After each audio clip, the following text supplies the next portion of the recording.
find you some value. You know, sometimes before we get friends, we have to do an interview. How long have you been broke?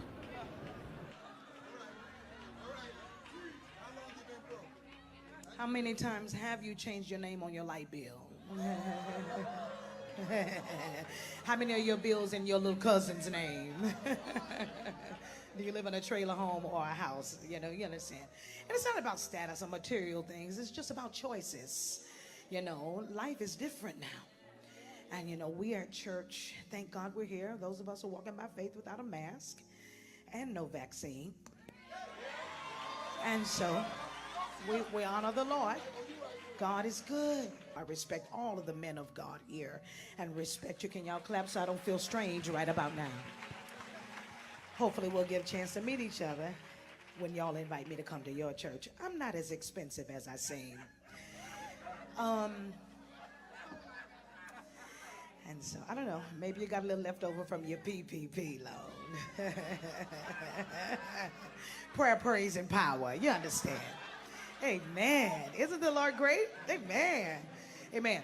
And so, you know, I like coming here because the ground is already tilled with great personality like Dr. Karn. Because one thing I love about him, he's deep in the word, but he knows how to have great humanity. And most don't understand his personality because he is truth personified. And he tells the type of truth that makes most uncomfortable. Because who likes to be told you're just ugly? No one likes to be told that. You know, especially when they have realized it. All right. Most don't get offended until they know the bad thing about themselves. And then somebody else recognizes and says, oh, I saw the ugly too. I just wanted to let you know. So anyway, y'all get that later. God is great. All of you are beautiful. I haven't chosen anyone to be ugly yet. God is good. God is great. You all look great. Most of you have on hats covering most of that anyway. Here's to you. I have a great personality. Okay, I'm going to sing. I'm going to sing. Daily I shall. So she got a lot of pushback for that right there, you know, for telling the truth. I just made me think about the truth. Like, people hate to hear the truth. Did you guys have any issues with what she said? You think it was a problem? Humble, I know you want to jump in there, bro. Humble, please jump in there first. Well, I know a little bit about Kim Burrell. She's very popular in the gospel industry. Met her a few times. Her and my brother have sung together several times, and that's her personality, really. You know, I can't say that I would have had to see how she came up to kind of have a really good idea of what it is and why she said what she said. But it sounded like she was trying to be humorous. However, she didn't read the room well, because the room didn't seem to feel anything that she was saying when it started feeling like shots was fired. So I would just say, if you know her, you know that's her personality. But if you don't, then it's going to rub you absolutely the wrong way. Hey, but you know what I think about also, Humble Dad, as you talking about, she was trying to be humorous. I don't know if you're familiar with Lexi, you know, out of Detroit. She's humorous in that same vein, but she's comedic, and you know, I doubt that I will see a video like that from her. And I agree with you. See, you giving her grace. I hear you. This is not the first story that I've heard around Kim Burrell and not reading the room or those jokes landing incorrect. And you're absolutely right. Very talented singer. Very talented singer. And so here's the thing, because I don't think JR wants to make it all about her, but I did have an opinion about, you know, this particular video. However, when we talking about the truth gets real subjective, but depend on who's telling it and who's receiving it. Right? Because she started talking about people being ugly. Well, that's, you know, subjective. Right? Now, if you point out a fact and say you're overweight, that's one thing. That's the truth. You're overweight. That's a truth. That's not what we saw in that video. And what we find in these church settings, a lot of time, people say whatever they want to say as long as there's confirmation bias there and the room agrees, and I'm just telling you the truth, baby, but I'm telling you in love. I want you to win. And, you know, you saw her trying to backpedal and try and reel it in, and it still wasn't landing. And it's you know, just to be honest, my honest take on it really is more from a church perspective. Is, you know, that's why you don't see people in the church. People do not go to church like for that. And she said, I'm gonna sing in a minute. Yeah, that's what they came to hear you do, sing. You know what I'm saying? You trying to get somebody told, and they want to hear you sing, child, sing. So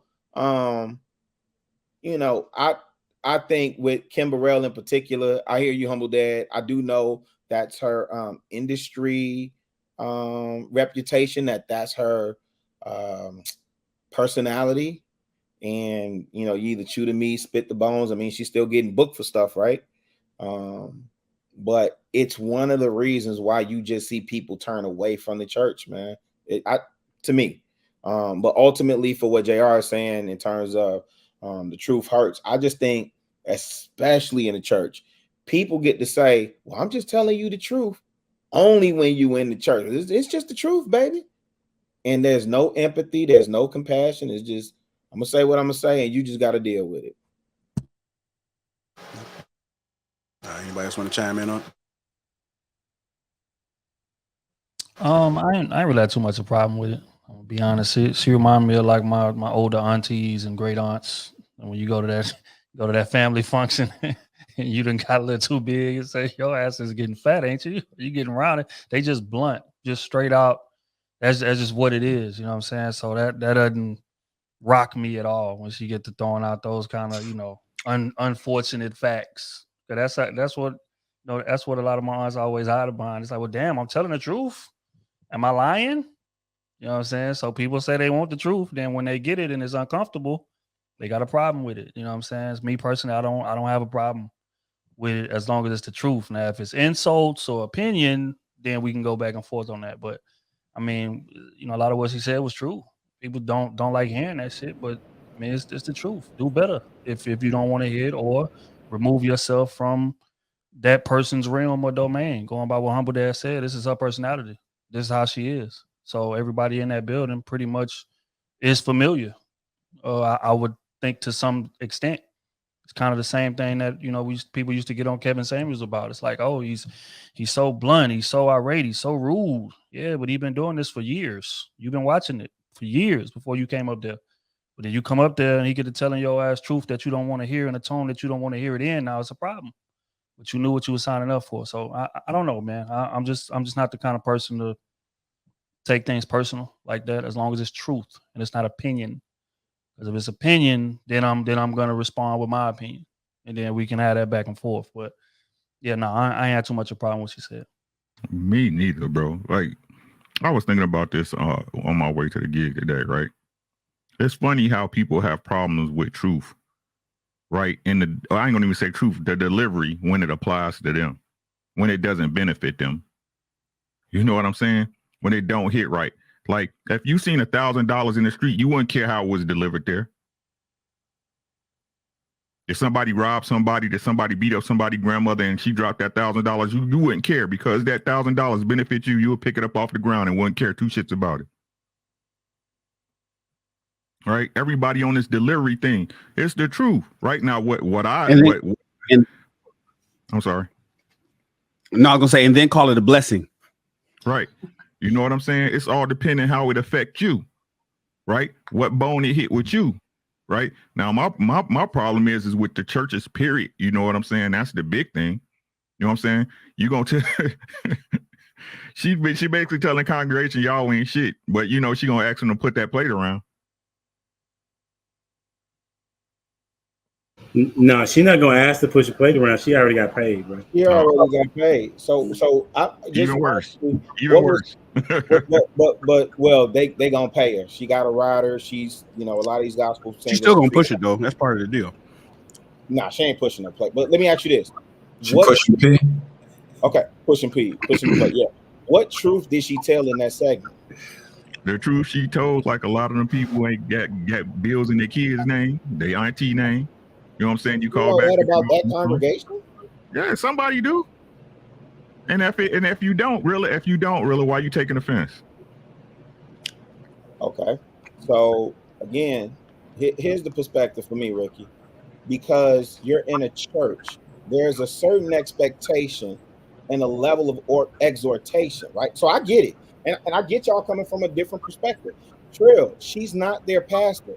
She's not their covering. She's a guest. She has no idea of who's in the congregation. She was invited there to sing. She was trying to be comedic. What truth could she possibly tell? We're gonna honestly sit up here and guess. So if I sit up here on this panel and I know of you brothers, but I don't know y'all, right? So I'm gonna sit up here and say, hey, y'all ain't never hit a bitch raw. Now I'm just getting that y'all could say, man, hey, I ain't, nah, not me. At this point, what I'm saying is I'm guessing. We guessing. She's an invited guest, bro. We invited you there to sing. That's what we expected from you. They already introduced you. That's typically what happens. She ain't just walk up there without an introduction. So she wanted to give her monologue. And like Humble Dad was saying, you're right. That is her personality. I'm just trying to figure out. This lady started talking about PPP loans.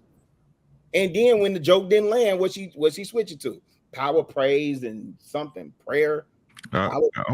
Facts, Fendi facts. But if we in want that congregation, but this is gonna hurt some feelings, right?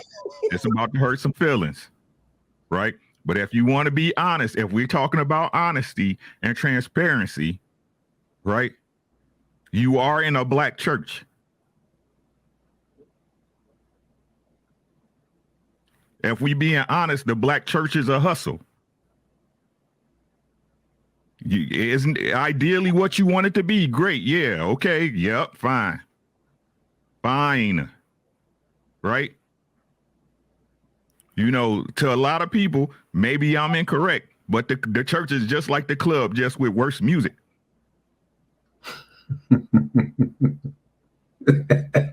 That ain't too far off. Go ahead, preach. Right? The church got some good music, bro. So maybe that's why they wanted her to sing so bad, right? But this is what I'm saying. How we gonna sit up there and try to play like, right? We gonna try to play like this institution is actually representing the opposite of what this lady was saying. The total opposite of what this lady is saying. So to say read the room was read. My personal opinion. I mean, I don't have a dog in this fight.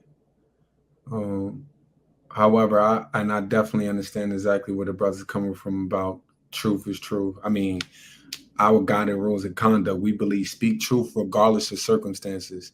However, at the same time, I do believe in you attract more bees with honey than vinegar. Every now and again, you do got to get vinegar, though, because vinegar is healthy for you as well. And some people are not going to like the bitter taste of it. However, again, I don't have a dog in that fight. I thought she probably was I seen it. So I thought she was probably a member there. Maybe she do know. I really don't know how that's conducted. However, I just want to say from my end on it, you attract more bees with honey than vinegar. And that's it. That's how I'm just gonna leave that. Sean, can I ask you something? I'm listening. Are you a member of the nation? Yes, sir. Okay. So I'm here in Chicago. I'm familiar with the nation, but I'm not totally familiar. Yes, sir. Is there ever a psalmist or somebody that comes up to sing before the honorable minister comes up? Well, no. Okay. No. Okay. Is there somebody that leads a prayer or a worship before the honorable minister comes up? Yep. Okay. So Kim Burrell would have been that person. Mm-hmm. And let me ask you this: is there a guest that would come up and lead anything? Yeah, we have guests all the time. Okay. Kim would have been that person. Mm-hmm. This is what I'm saying. I mean, I think listen, by no means, I'm not defending the church, the black church, any church, right? Like we know there are problems there, right? I'm speaking specifically to this instance. Yeah. And I'm speaking specifically, dang man, because I'm thinking in terms of how we view our women. And I just think it's interesting that in this moment, because we're dealing with religion, we can look at what she did and say, well, that's because of the religion and the institution, and not call out exactly what she did. She was out of pocket. I would definitely say this though, Rilla. She was out of pocket. I know we had plenty of guests. It doesn't matter your religious background. None of that matters. I could bet you bottom dollar she would have never went on, and she would have never went to no mosque and said that. 1000%. That's my point. I think people know where they can do certain things at. And but a brother outside of y'all congregation wouldn't have been able to do that either. Nobody. I don't care if you was in the Rilla. Come on, Rilla. Rilla, why are you acting like this tonight? Rilla, why are you starting off like this? But that's exactly what Ricky meant by she already read the room. No, she wouldn't have gone to a mosque and done that. She wouldn't have gone to a synagogue. She wouldn't have gone to a Jewish community. She went to where she's comfortable at home. She knows.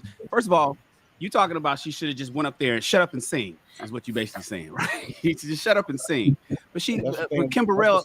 So first of all, let me give you a little bit of background. My first wife, I married the pastor child. I sat on the pulpit. I traveled with church. I know black church, right? What?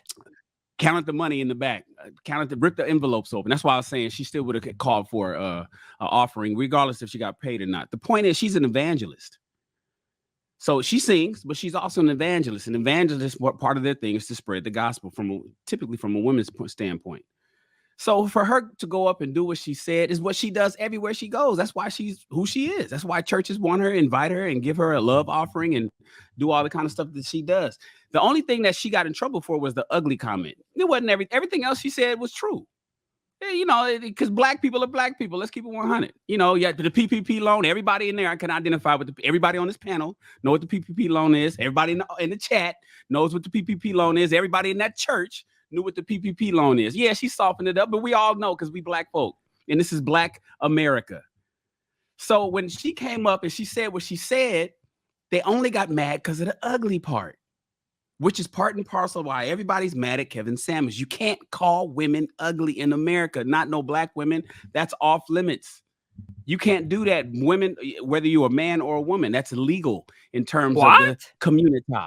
The sisterhood does not allow that. Now, me, I'm like, say what you need to say. You know, I believe that the people that said that, you know, beauty is only skin deep was ugly as fuck. And the people that said money can't buy happiness was broke. Right? But the reality is she did what she was supposed to do. She just did it in poor taste because she was talking about ugly. And that word ugly is supposed to be replaced with something else a lot more palatable. That's why fat. Oh, don't call me fat. I'm plus size. I'm plump. I'm round. I'm curvy, as they try to call it in fashion now. Because we can't call women fat no more. We don't have no fat models. They're curvy models. Can I add to what you're saying? They could swallow that a little bit easier. Go ahead. Can I add to what you're saying? Swallow. I think the main thing is, and I think you're right, like you could come to the mosque and say talking that language. However, we believe in order for you, because we do believe in order for you to change a man, you got to shame a man. But you don't talk down on people. If you are going to break them down, you better have something on the flip side to bring them back up. There's nothing wrong with breaking down the negatives and rebuilding someone up with the positives, right? We say build and destroy. Anybody that know the language, right, of the gods, we say build and destroy, right? So we destroy the negatives and build on the positive. And so it's nothing wrong, but I think what Rilla is just trying to say, Shannon, I know you quoted that, you know, it was just kind of like poor taste if she would have flipped it on the other end, because guess what? It ain't like we haven't then sit like the PPP loans and the whole 9 yards. Like, come on, this is black talk, right? We're going to talk to our people. Like, let's keep it real. We're going to talk to our people. There's nothing wrong with that. You can even in the mosque, you can even say the word fat and ugly. It's funny. As I pay attention, it's funny we don't really get no slack of it, because you will hear ministers say that, but at the same time, on the flip side of it, you will hear them build you right back up. And I think because she didn't have the build or to build someone back up or build those same people that she was talking to back up. I think that's where the criticism probably come in. But again, I don't have a dog in that fight, so I'm just going. I'm gonna just add to it. I'm gonna just add to it by saying this too. And I never, want to talk about God's people and everything. But if you're gonna be calling people ugly, you damn well better be attractive. I mean, like, let's just keep it 100. Like, let's just keep it 100. Because ugly is not. It's not subjective. It's subjective. we up there a little bit fat, right? And we definitely not a cover girl. So, like, why are we doing this? At this point, you know what I mean? We starting to analyze how do you feel about yourself at that point? And then when they panned over to the woman who was adjusting her hat as if she was ugly, she wasn't ugly at all. You know what I mean? So I think that sometimes we let people get up there on stage and because they have a microphone, they just opt to be right. You know what I mean? And it's not. I mean, from the standpoint of success and talent, I mean, absolutely. But with that comes ego. You know what I mean? And with ego, we start thinking higher of ourselves than what we ought to. You know what I mean? That just shouldn't have come out our mouth. We throwing rocks from a glass house. Can I just read something to y'all real quick? Because I do have a vested interest in what she said. And it has not, I don't care that she apologized for calling people ugly. She literally went into another, there's a shepherd over that house. I hear what y'all saying. So who? For the church folk, they knew exactly what I said, right? So imagine this. Imagine somebody, wait. Imagine a guest coming into your house and you invite them to dinner, right? You invite them, and then they start reading your family. And they say something to the effect of, sometimes before we get friends, we have to do an interview. How long you been broke? How many times have you changed your name on your light bill? How many of your bills are in your little cousin's name? Do you live in a trailer home or a house? What part of that is the truth to that congregation that she would have privy knowledge to be able to speak on that? That's what I'm saying. I understand what y'all saying. Why am I acting like this early? I'm like, we talking about bad behavior on women all the time now, right? Why we not calling that out? Why are we accepting that? Her going into someone else's house as a minister of the gospel and being able to, we saying she read that room, that's on our bias of what we think of the church. And if you don't subscribe to the Christian faith, I get it. But for those people that do, that's why she apologized. It had nothing to do with the ugly comment, trust me. You went to another shepherd's house and read his people and none of it ended. And him too. Come on, fam. Like, come I on. think He was kind of generalizing too, in a sense. I mean, the way I kind of read it, she made a lot of over generalizations. And the way she started off, it felt like she was preaching at a night at the Apollo, because she was trying to be a little bit humorous and comedic. But I don't know at what point did she think it, and none of it was really landing. And she felt that the things that she was sharing and speaking on to spoke truth to power. And in reality, what it was just a sort of a backhand slap on, all the producers that night. And I think for me, one thing, because I don't have really a dog in this fight neither, but I would say is understand your audience and understand that the climate today, a lot of people tend to be a lot more sensitive about their looks, their appearance, inequities, things of that nature. And sort of like people are going to take offense to that and they're going to make you apologize. Although she did say it's all in love. What you about to say, Trill? I'm done, man. This is a we're gonna have to agree to disagree type of segment, and I'm perfectly good with that.